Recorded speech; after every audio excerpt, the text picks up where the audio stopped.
राम राम मंडळी. अहो, बाजारात गेलो होतो, मस्त अशी वांगी दिसली. मग म्हटलं चला आज भरलं वांग करूया.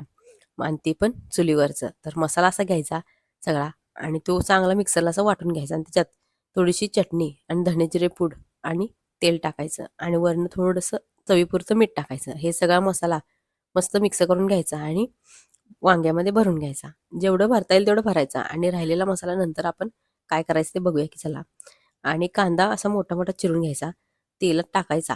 तो चांगला भाजला की मग थोडंसं टोमॅटो भाजून घ्यायचा आणि मग हे सगळं चांगलं भाजून घ्यायचं आणि मग त्यामध्ये आपला राहिलेला जो मसाला आहे तो ह्यामध्ये टाकून घ्यायचा आणि तो पण तेल सुटूपर्यंत भाजून घ्यायचा आणि त्यामध्ये थोडंसं पाणी टाकून घ्यायचं आणि आपण भरलेली वांगी यामध्ये घालायची आणि वांगी आपली शिजण्यासाठी थोडंसं पाणी घालायचं.